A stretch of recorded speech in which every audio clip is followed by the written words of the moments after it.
you think the leads are shit, stay with us for the next hour. We get into why most agents are ignoring the 50 people who would hand them at least 5 deals a year and what you need to do to activate them. We add a little hack for Google reviews that should help you rank better with AI tools. And if you want the stuff we don't put in the recordings, you're going to have to show up live because we do an after show that's not recorded every week, which we'll put the details in the description. Welcome to The Leads Are Shit. This is a real estate magazine podcast, and here with me is Andrew Fogliato, the owner of Real Estate Magazine. Andrew's also the founder of Just Sell Homes, which is a real estate marketing company because real estate agents really do best when they're in front of people. And that's what marketing does, is it closes the distance so that you can have conversations that turn into closings. And that's what I'm into because my name is Taylor Hack and I'm a realtor in Edmonton, Alberta, Canada that's a team leader and a nerd. And I like to basically talk about the concepts of real estate. And Andrew, well, he's the only person that can tolerate me. That's the truth. Can I, though?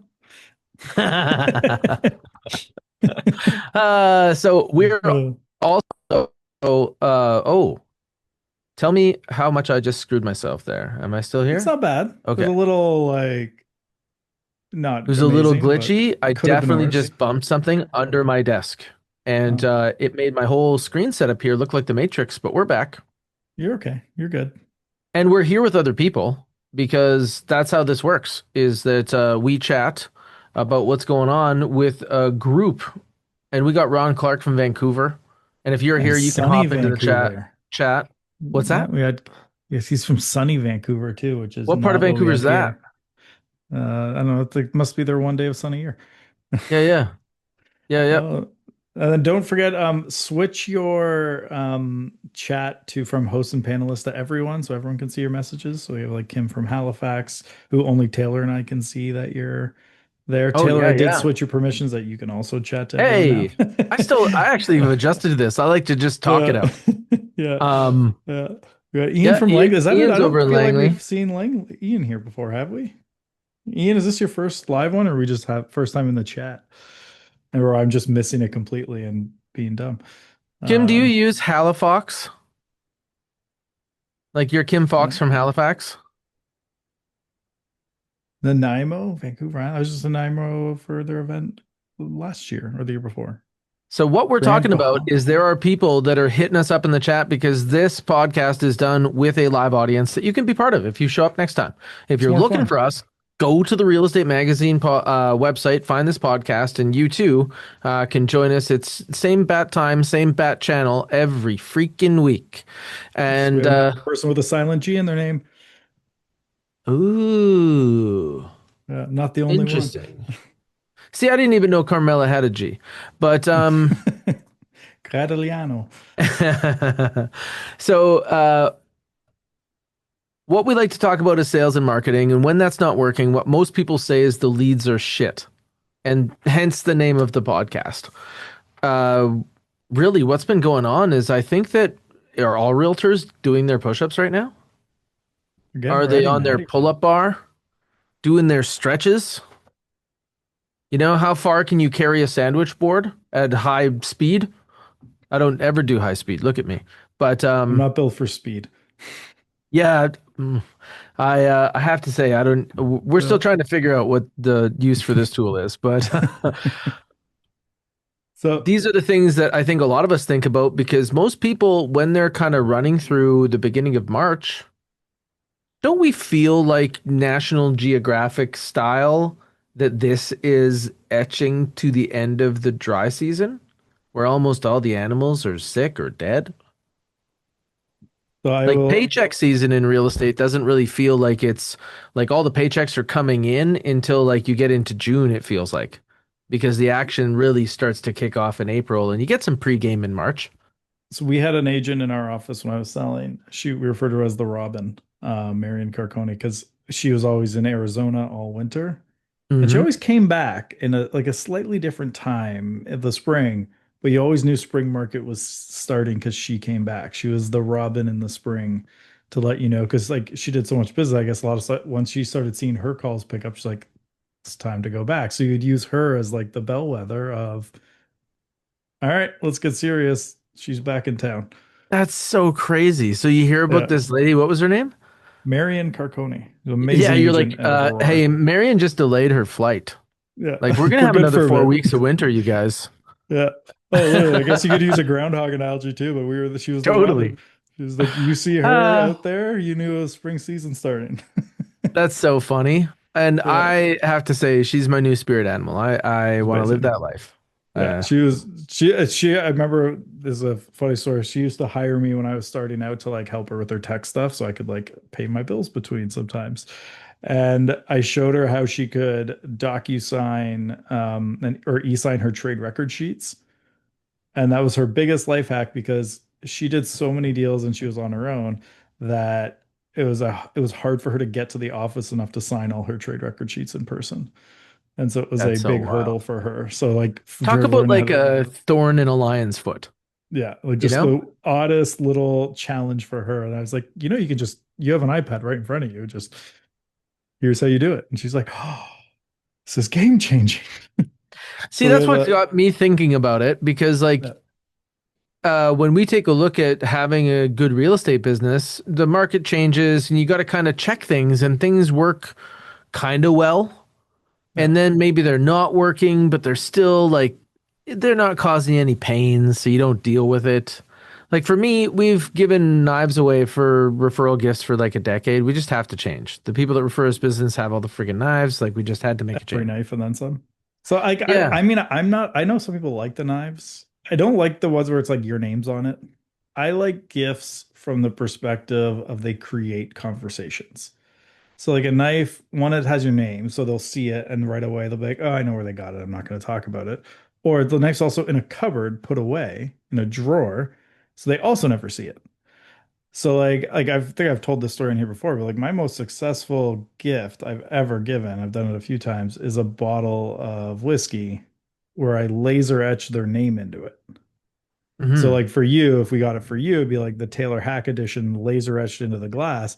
Because then people just sit it like right on their desk and they leave it forever because they don't want to get rid of it. But then what happens is people ask them about it because they're like, where'd you get that? That's really cool. Like I look for those opportunities. Like we had another client who traveled a lot and we got him a custom passport holder engraved with like his name and logo.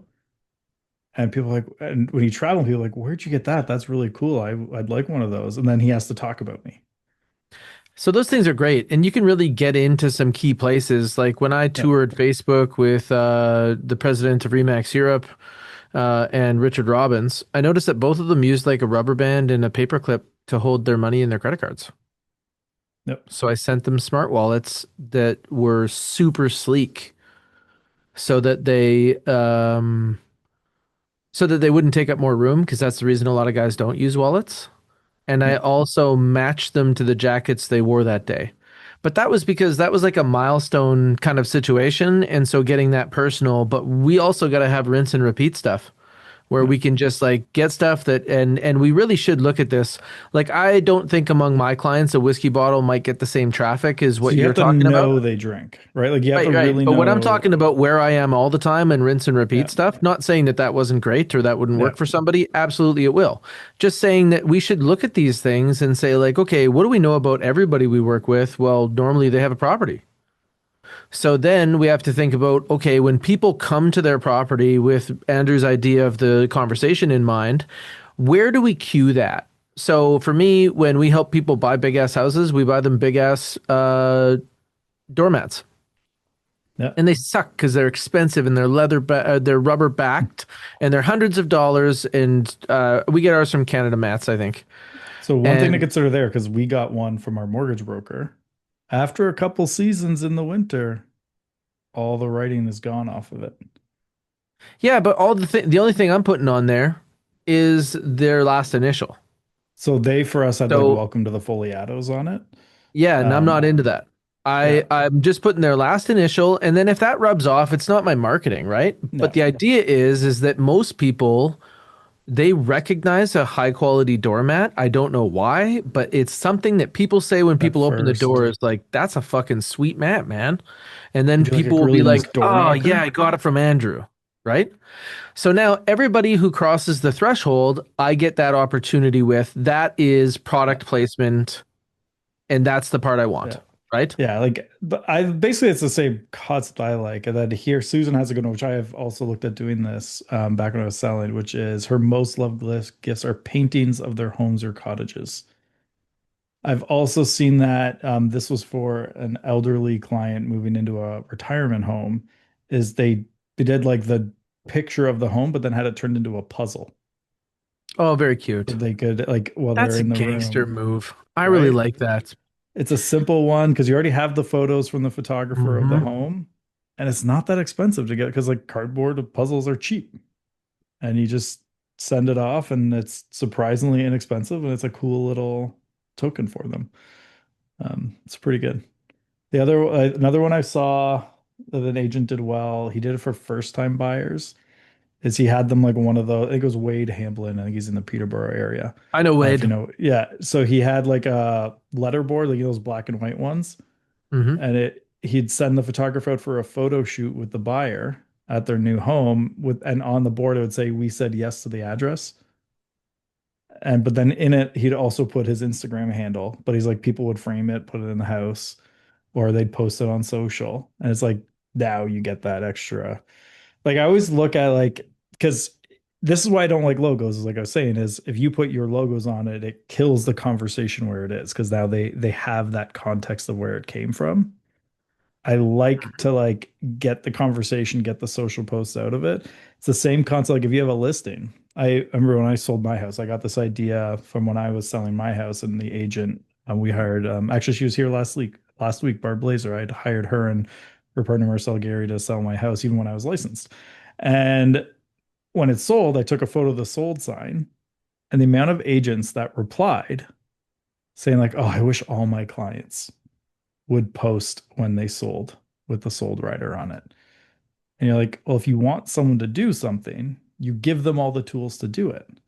So Hmm. at the time, what we started doing with clients was helping them create like a template pack that every time they get a seller client, they could drop the photos into the Canva templates and then send a Google Drive folder of all the assets for the client to go post on social, from coming soon, just listed, just sold.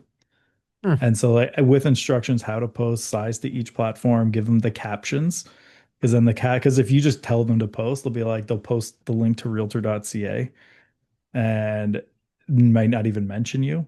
But if you give them the wording, they'll Hmm. just copy paste it. So that it's like, my agent was Taylor Hack of Hack and Co. If you do want more information, you can reach out to Taylor, or you can visit here. And then you put the link to your website. And it's such like an easy win of all your clients start posting it. Like we even started giving them email copy and being like, hey, like if you have, people locally that like we kind of use the line of, think of like who you invited to your wedding, send this email to them. And it's like, hey, just so you know, we're listing our home for sale. So if you've heard of anyone thinking of buying, I'd love if you could share this with them. And it's just that simple piece. Heidi says she loves that. Do you have a template? Somewhere. It's been a while since, because we kind of moved out of doing that side of stuff for clients. We're more on the straight paid now. Somewhere I would have the temp, but it's just a very simple Canva template. Like don't overthink that. Like this is the one. So this is the nuance that I did with this one. Normally, with like most Instagram posts, if you're posting a listing, I don't want your photo on it and graphics with your branding on the listing, because it's coming from your account. So like they can see like Hack and Co or ID on the account. So they already know it's you. And it now doesn't go under the radar the same way as like ad versus organic.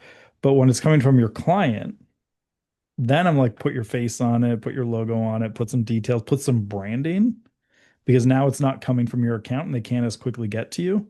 So now we put the information, because it's coming from a different source. We then embed your branding onto the photo. So I just do like a little footer header type of graphic on it that aligns with your brand. And that's what you give them. So it's different than how you'd post it on your own social, because it's not coming from your account. But it's an easy one. Mhm. All right. Um, you're making me take notes, man. because I'm thinking I about a hate few when I things, do but I that. have to limit how much I'm going to change. In fact, like Yeah. that's why I wanted to open this door was one, there's just things in a business over time you have to change or develop if you don't have them. You should kind of become aware of your gaps and try to work them out in like Q1 because now we're coming into Q2. For me, that starts now because I make my year look like this for a good reason. I want to come out of business planning with time to take action before the actual like predictable schedule of real estate starts, right? So as we do that, then we're going to batten down the hatches on anything that's either a missed opportunity or a rub point, but we should really be choosing specific targets. Yeah. So you were talking about like the shape of a business. Like I've talked about it like a four-stroke engine before, where in an engine you normally have like intake, compression, combustion, exhaust, four movements. And in a business, it's where do you find clients? How do you get them to work with you? Your experience while they work with you, and then what happens afterwards to make sure that's more likely and get referrals. So, to quickly break down how we break it out, there's the three main components. I have my pen, like I'm actually drawing it, but I imagine how much better this would be if it was like I did this and my camera Where's just your picked it magic up. pen? Hmm? It's right, it's It's in my hand, 2026. but I do have the thing I can screw. But anyways, so like one side is essentially the attraction side. So that breaks down though into the three components, which is niche, um, the right content, and then convertible offers. So it's like something that your ideal clients in your niche would want that generates the leads, and then you need a content that connects with them to get more offers in front of them, because the more the content they're consuming, the more they see these offers that generates the leads. Then we have the convert phase that breaks down into three as well. So on the three there, you have your hand raisers. That's to get all your leads, to get the prospects to put up their hand. Then the middle one is your long-term nurture. So those people who aren't ready in the next like 30, 60, 90 days, how do you stay in touch with them for 18 months, 2 years or longer? And then presentations, that's just your listing presentation, buyer presentation. That's the conversion side. And then the engage side, which I think like this is especially where I think you excel as well. This 5-star service, that's component one of the engage side. Component two is events. And then component three is the VIP program, which most people don't do. But that one is, it was an idea I had, and I think I've explained this on the show before. It's like if you took, let's just for easy math sake, said all your clients move every 5 years and your average commission was 25,000. Think of them selling with you as them joining a 5,000 a year membership. So what would you do out of value for them that would provide that same thing? Obviously, depending on the market, commission, different, like that's a different number for everyone. And I don't mean like you have to give them $5,000 worth of goods. It could just be like, hey, if you could bring in an expert and that was just, that person would charge $1,000, it'd be worth 1,000 to them to hear this person talk. That could count towards it. But it's like So provide that I value to them. I also want to look at it like an equity account in relationship. Yeah. So this is something I've had to go deep with because it's neat how when you talk about your framework, how refined it is. Like you and I've been hanging out for a long time, and when you were first even putting together the ideas that resulted in things like the wheelhouse, and Yeah. you had results out of them that were great, but over time we can see things more clearly, and it allows us to be deeper experts. And for me, I really do now think that your business each year is going to be based on the people that you can meet through property and develop relationships with, and the people that you have relationships with that will let you talk real estate with them. That group that already has a relationship with you, if if you don't talk real estate with them, do you think they're not having real estate conversations? Because we're all having real estate conversations. So who are they having theirs with? Probably whoever sits next to them at the kids' activities. And that's why we get disrupted. But I kept thinking about this and I'm like, okay, I got to find criteria for what I call like my people. And here's what I came up with: wouldn't walk past you in a grocery store. So not just, oh, there's Andrew. It's like, Andrew, How do you right? get That stop them in their reaction. tracks? Yeah. And so they wouldn't walk past you. And then the other part would be that you talk real estate with them. So if you, oh, sorry, no, you do talk real estate with them, but the other criteria was if they were standing in a group of their friends that you were not around with, and somebody said, "Hey, do you got to like? Does anybody have a realtor they like?" That they would say your name. My realtor is. Yeah. Or if I somebody got a asks them guy. like, "Hey, do you have a realtor?" They'd be like, "Yeah, it's Andrew." Yeah, you got You to don't know talk to Andrew? them. You should definitely know Andrew. Yeah. You want the you have to talk to them line. Yeah. So those two metrics wouldn't walk past you in a grocery store. And if somebody asked them about it, they would actually have like, it wouldn't be like, oh, who's the realtor? What's that guy's name? It would be like, no, Andrew. So that's where for me that like the one I was mentioned before, the whiskey bottle, I think actually worked better than because like that's the idea behind like putting your name on stuff is they always see it. What I found Hmm. when I did like the gift that made them think of you, it's more because like when it just becomes like an image, people can very quickly dismiss it in their head. It becomes like white noise. But if they see it and it triggers a thought of you, that stays with them longer.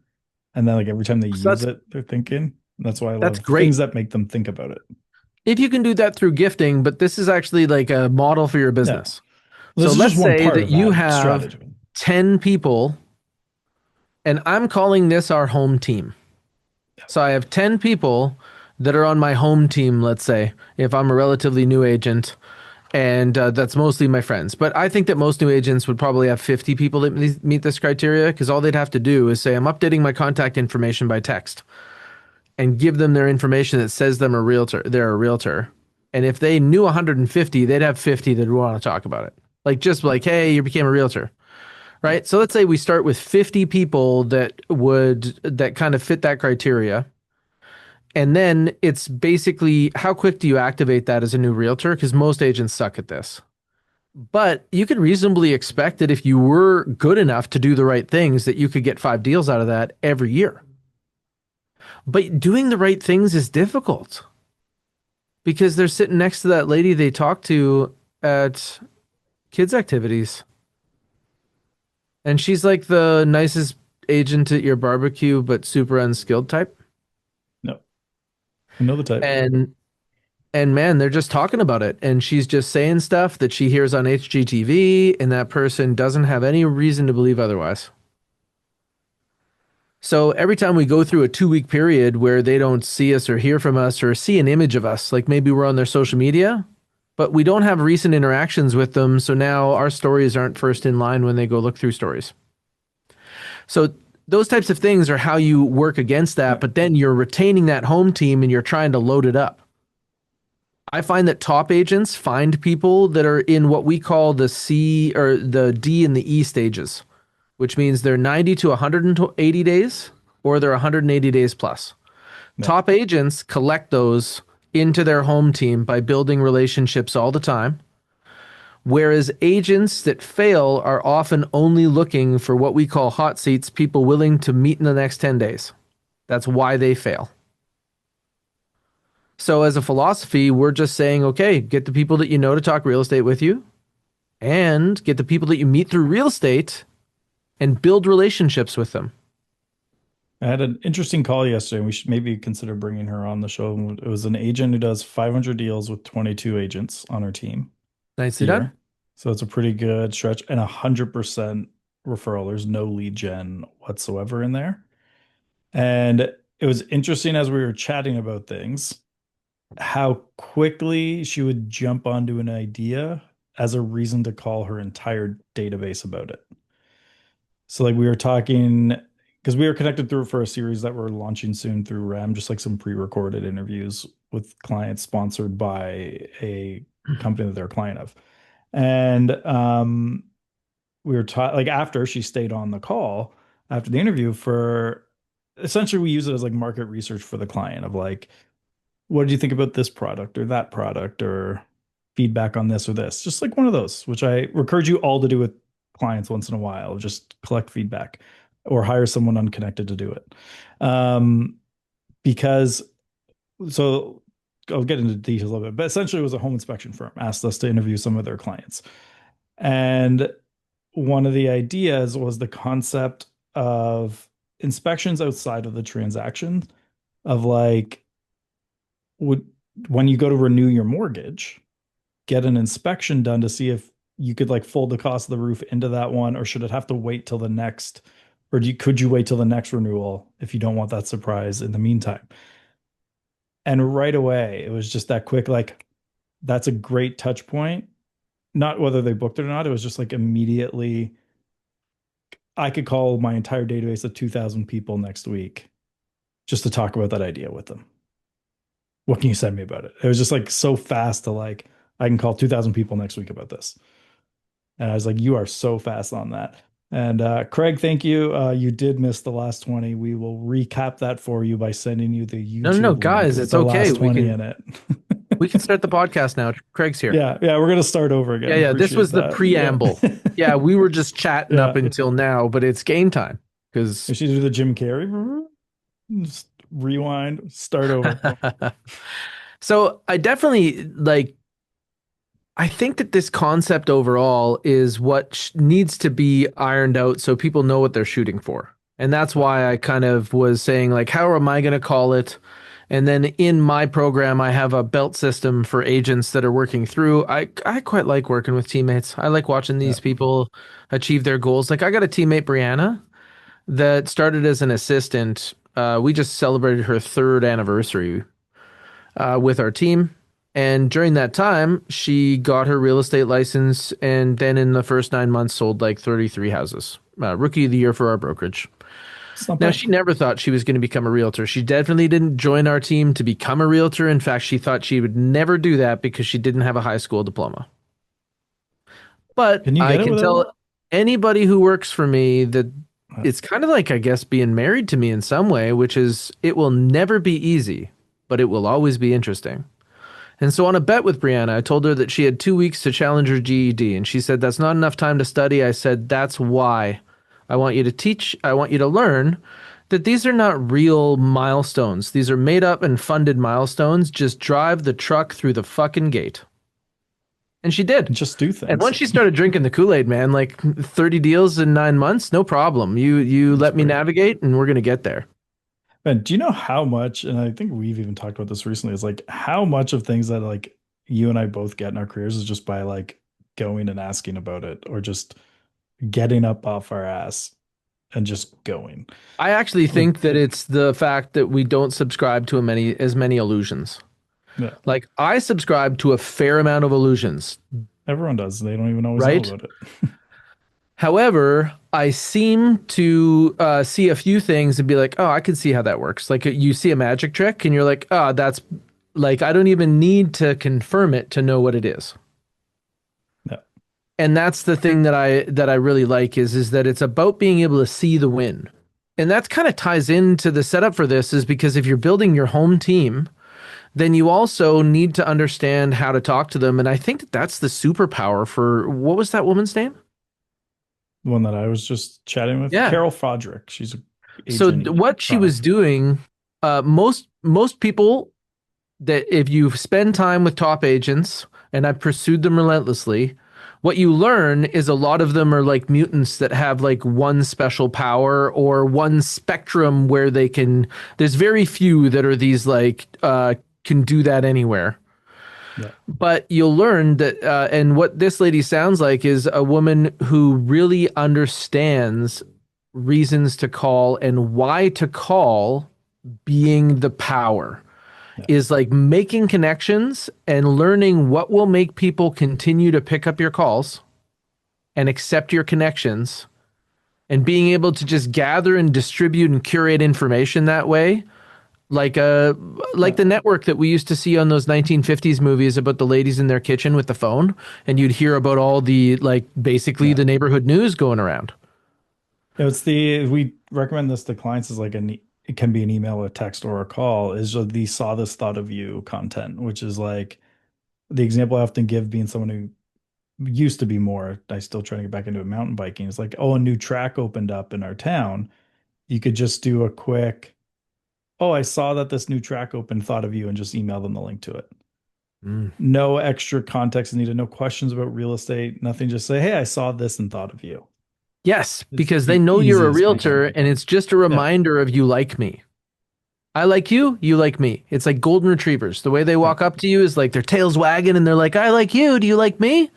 Most Yeah. people don't know that that's a threat assessment. They don't know that that dog inside, the way they're wired, is like, oh, you won't touch me and you won't take your eyes off me. And I just heard your heart rate go up because my listening's so good. All right, I'm going to know exactly where you are until you leave. That's how Yeah. it works. And the same thing here is that you can connect with people and just remind them that you like that they like you.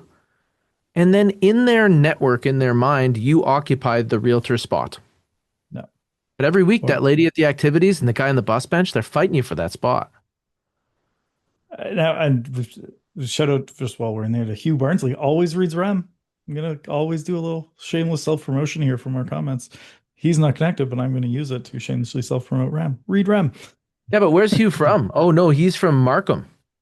Nice. I like my Yeah, wife's from yeah. Markham. Oh, good to see you, Hugh. Thanks for the shout out. Yeah, it's good. So we did this, and I'm not sure how many people do this, but I actually have to say one of my biggest wins out of business planning that we just did on Tuesday, because we do it every 90 days. As I said, working for me is never easy, but look at the progress, uh, is we SWOT the market. Yeah. So do you ever use that type of analysis?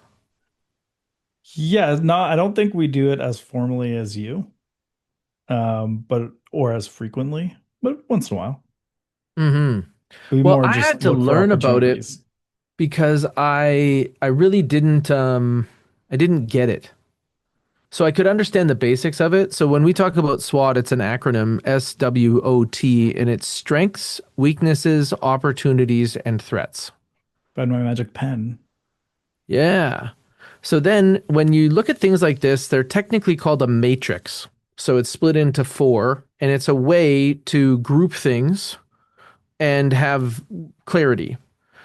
Uh, Strengths and weaknesses are what you are, and opportunities and threats are what you see. But the thing that I found that was preventing it from really hitting inside my team is because to kind of think of yourself as an entity in the market, you could do an analysis from the perspective of your team, like which type of people you're trying to find. But most of my career is about being able to see the market and read it and spot the winners and then go and tell them about it because they have busy lives and they have no idea. Yeah. So that was where we started to make some ground here is when we were like, okay, let's talk about our ideal client profile in their different situations. So, you just met a family with kids. And when we talk about them buying and selling, when they're doing it as a combo pack, I don't see it as a repeat client. I see it as a different product.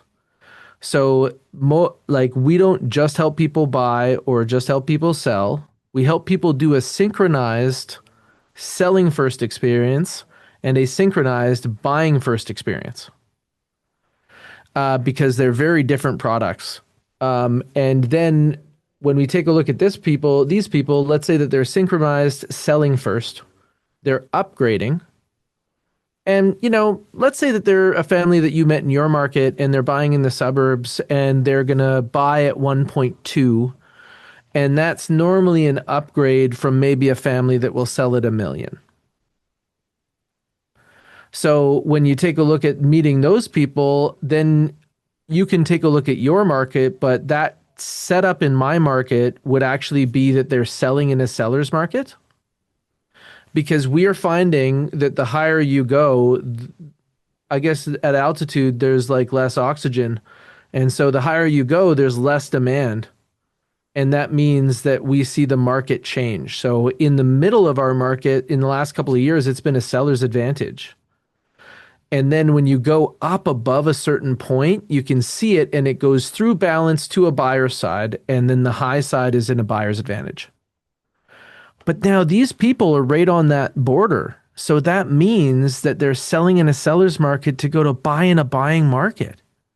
So now I need to think about who do I know that has been in that house they're going to go from at 900 for more than 5 years? Who do I know that has that? And then I got to think about the neighborhoods where that is. All right, how do I go and talk to the people in the neighborhoods that have these $900,000 properties? And is there a way I can use language so I'm talking to that group that's going to go buy the big one? And what I'm talking about is you're an early achiever if the big one comes to the kids in elementary school. But for most of them, it's the end of junior high, the entrance of high school. That's when the parents get the biggest house that they will own.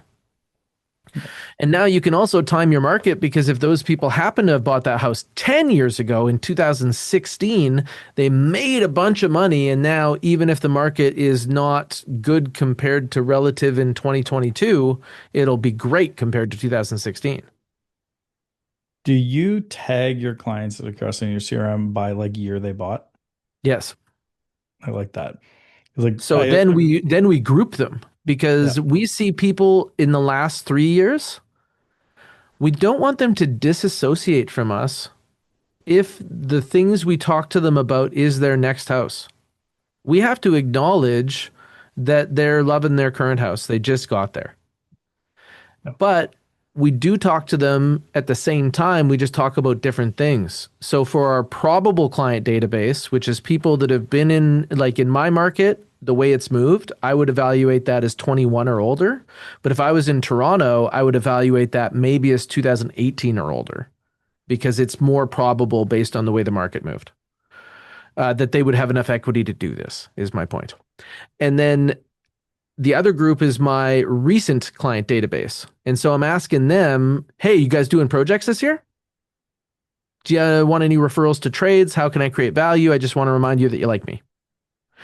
And by the way, tickets from the home show are in your mail, and we're doing a client event where we rent an entire launch pad, and we'd love to see you in March. And then there's the other group that's the probable client database, and we're asking them, how should we treat you this year? If real estate's on your radar, we want to be there. But if it's not, we don't want to bother you. By the way, home show tickets are in your mail. Come see us at Launchpad. well, it's an interesting one too, thinking about, and I'm curious if you track this. So if you using me as an example, because they say like the average is you move every 5 to 7 years. But I bet if you buy by a certain age, like you use myself as an example, the first like 6, 7 years of a home ownership, move 4 times, and then haven't moved since. Whoa. I do not know. What was it like condo, townhouse, house? What was that? Townhouse condo, because we got tired. We bought before kids in the suburbs, realized what are we doing in the suburbs with our kids? Being downtown would be more fun. Moved downtown. And then once we decide, okay, now is the time to bring that, like start that process back up. So this is why you want your ideal client profile to be just above average. Yeah. So when we're talking about the families that get the big houses in elementary school, that's what above average is. When you talk about people that are young people that can just move around all Yeah. willy-nilly, yeah, Great. welcome to above average income. That's what that Yeah. is. Yeah. And that's where I'm curious, like, if looking through your database of like, where are the velocity of move velocity in there, or however we want to word it. Yeah, but so we do a little bit about that because we just check them every year, right? And we Yeah. understand that there's going to be people that have higher move velocities than others. I Yeah. think that that might be more important if you were going to maybe target neighborhood farming, Yeah. because I definitely know of a neighborhood in the area that I'm at that is a total stepping stone neighborhood. Like it seems like the price point, and this is moving because neighborhoods change in value as they get older. But if you find this like where the starter houses are on the high side, so Yeah. they're the bigger ones. So like maybe in your market, a starter house is like 500, but at 550 to 600, there's like the deluxe ones, and there's one neighborhood known for that. That's the neighborhood of the up and coming. Yeah.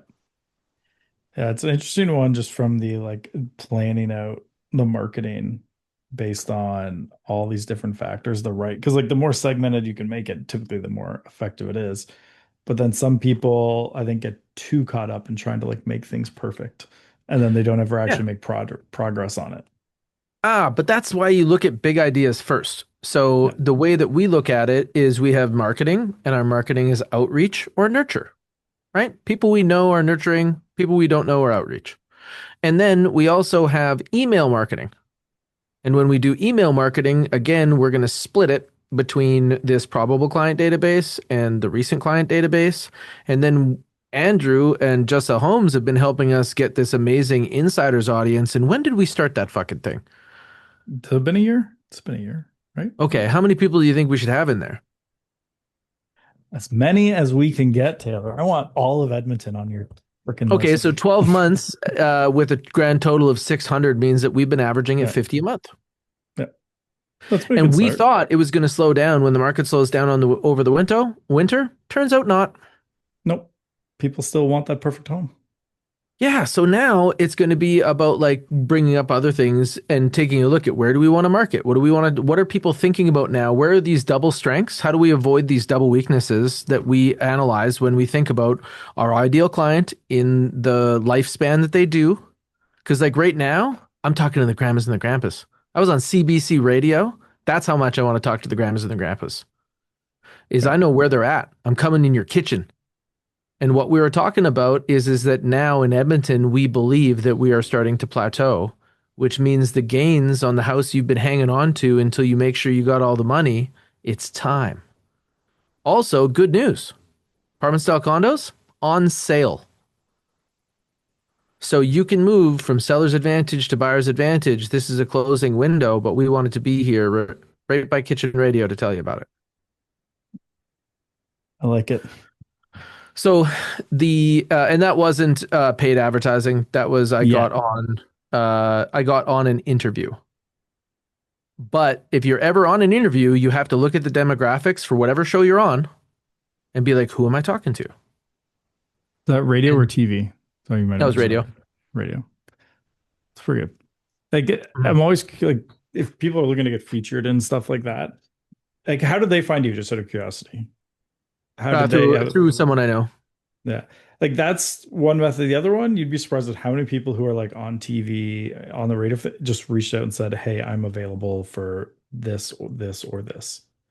Yeah, and that's what I got to get Like, better at. I need to yeah. find out who to actually talk to at those places, and then I need to send them something. So there's two ways. One, you can obviously just look it up, and do that. The other would be hiring a PR firm. Like, Yeah. depends on how seriously you want to take it.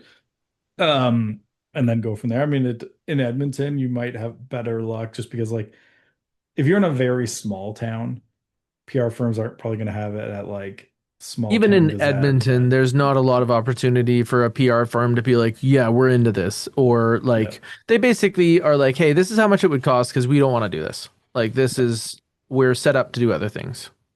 Yeah. But I mean, PR is actually a very easy thing. Like, really, all it is crafting the message. And especially if you use like AI, it'd be like, act as my PR firm and craft messages to send to these people. They'll word it pretty well.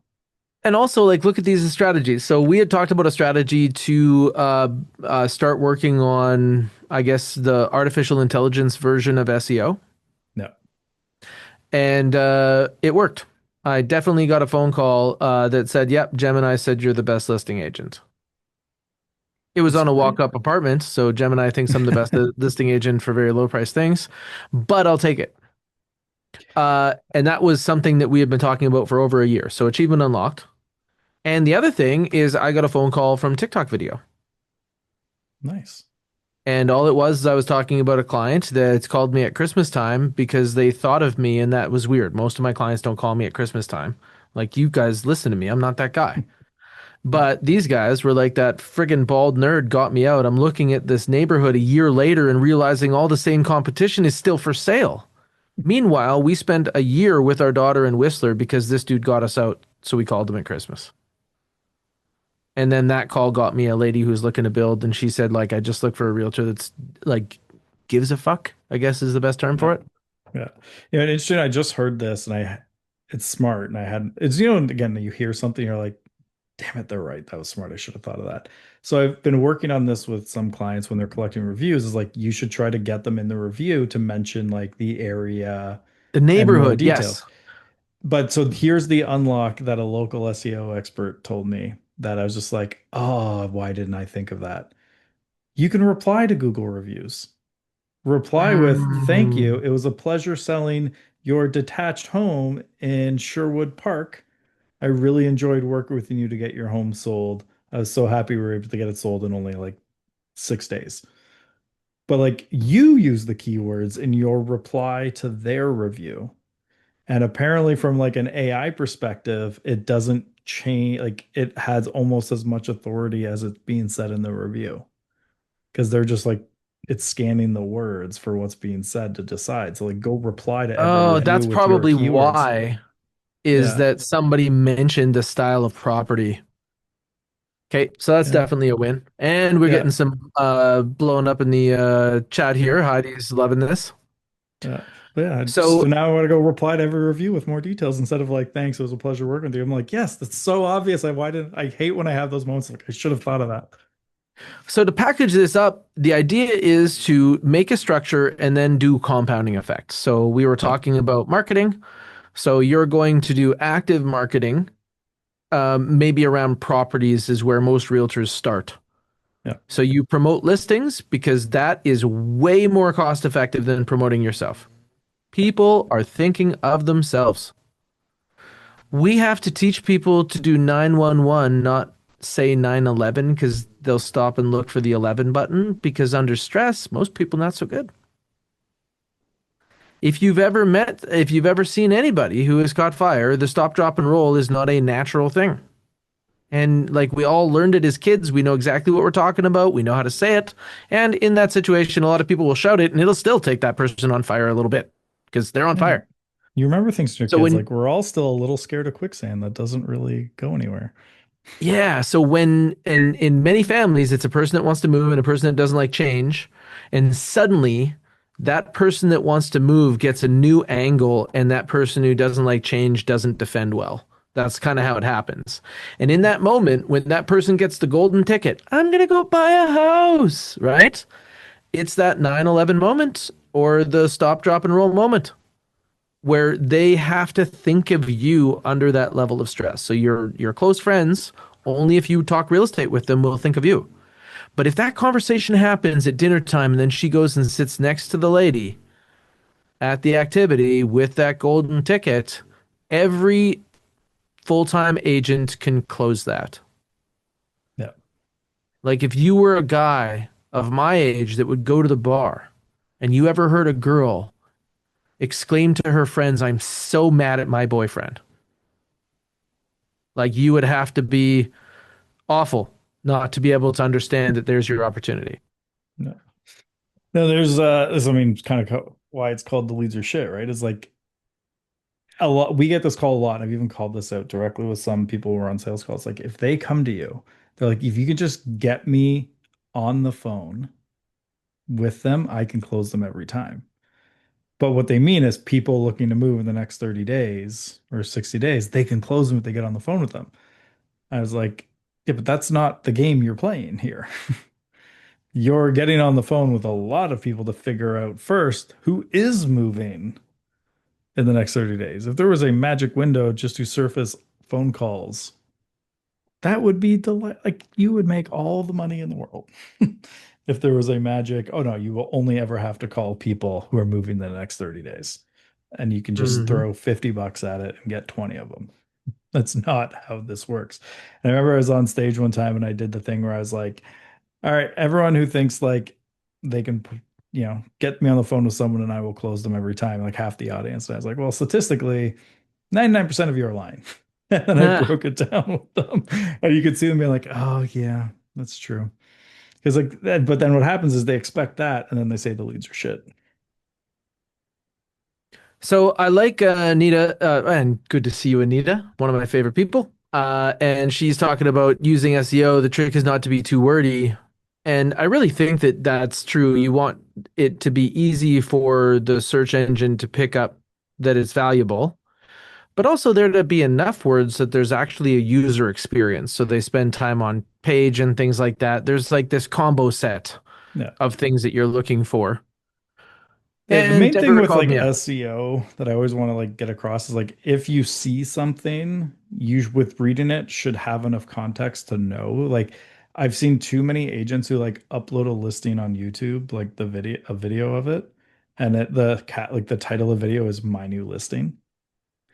Like that is never going to get It's only found. relevant to you. Yeah, like oh no.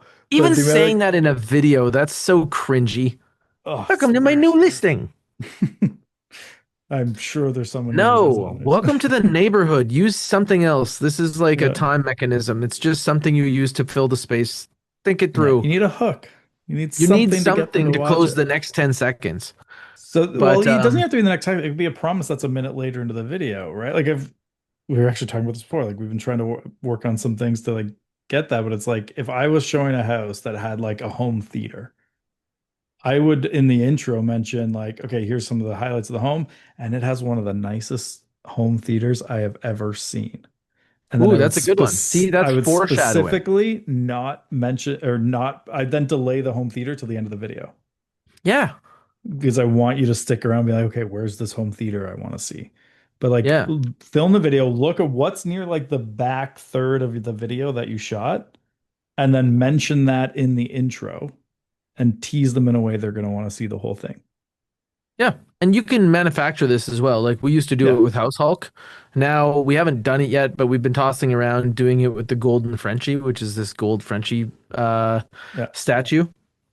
But anyway, you can plant stuff in your video to get your watch times to go up if video is your goal.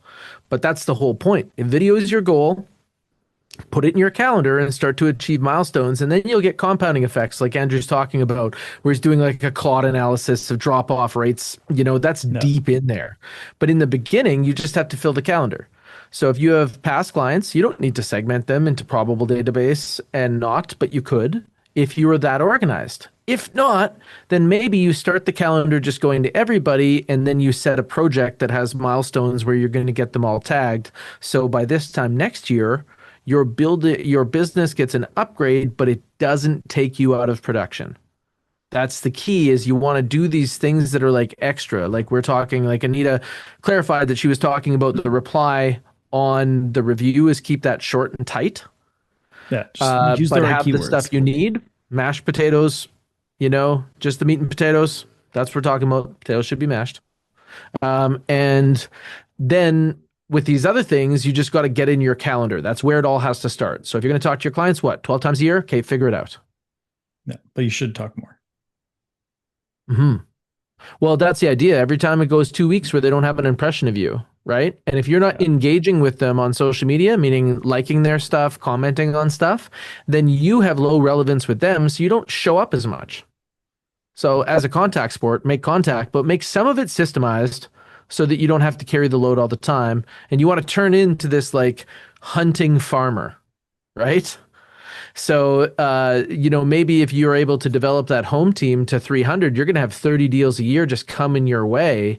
And you might decide your goal is 45. So you only got to hunt for 15. No. Now we have a question here from Hugh, which I think we can definitely address fairly well, which is, well, first you mentioned the hook. He likes the beginning shown at the end, but is an MLS listing better shorter than longer? So I think like if, especially if we're talking about the description, I think they're Mm, already like forced short enough. yeah. Like So ours like is I would use 1,020 that full characters. space. Yeah, like I would use that full space. Now, if they gave you an unlimited amount of characters, then yes, you're not writing a 3,000 word novel on the page. Because like so like using realtor.ca as the example where most of your listings are going to end up. Um, you They're going to want to think crop it. about like you want to get them off there into you, whether that's a call, email, or to your site to go get more. So it's like, how can we direct the next step that we want? So like when because and we I think this is the big shift that needs more people need to think about is like when MLS first started, it was agent to agent was the primary thing. Consumers, like an agent would get the MLS book, they'd pick out the listings to bring over to their client. And so people wrote the descriptions for other agents.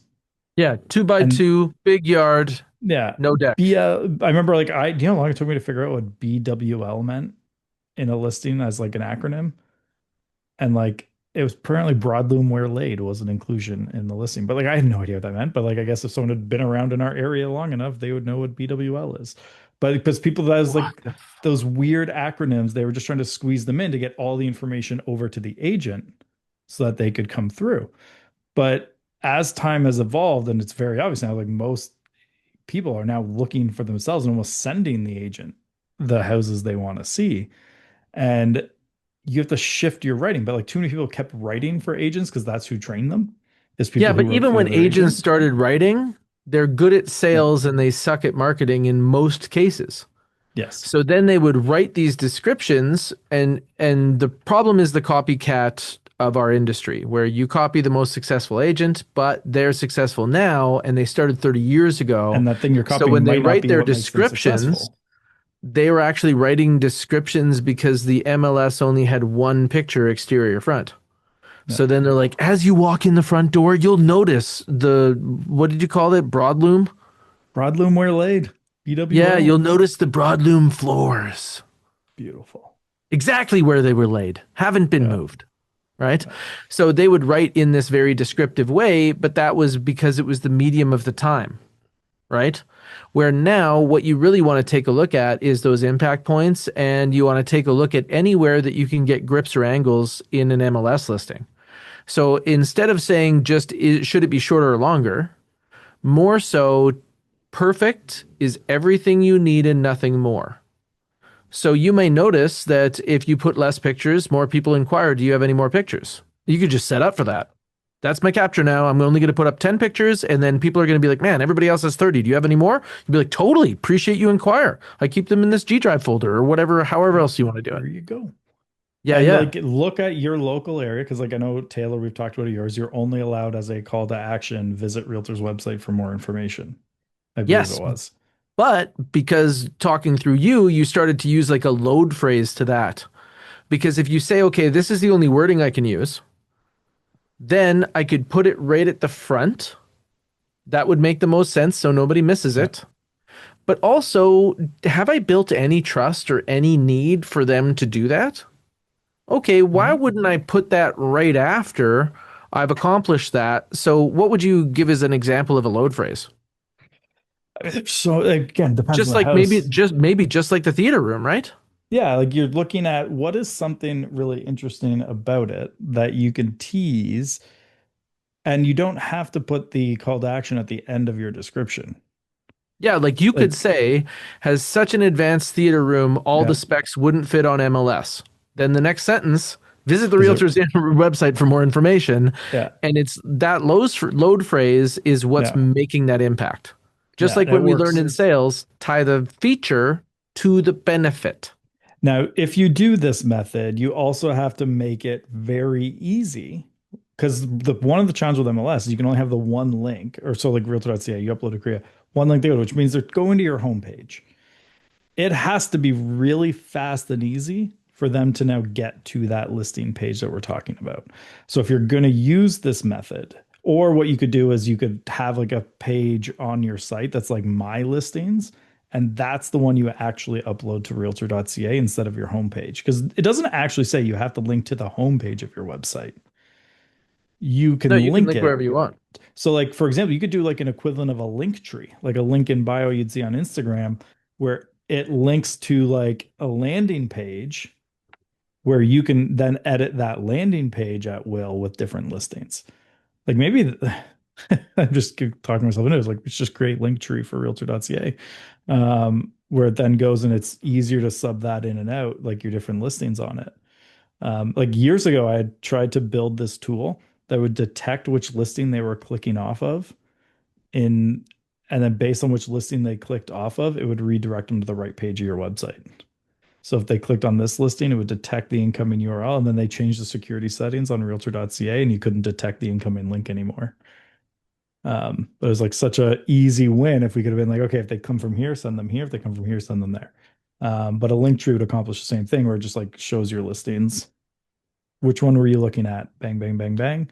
And then you could even throw a more direct, like, need to sell your clone, click here to find out how much you'd get for it. Now you're including seller lead gen on all the realtor.ca traffic that clicks off. See, and because we have this, we could do an upgrade. The other thing is we were talking to that guy, Deneth, about do we want to make it so that they can actually interact with the house? No. So there's going to be ways to do this that make you get the right attention and that can result in basically you getting conversion, but we save all of those secrets for after the show. No, I'm just kidding.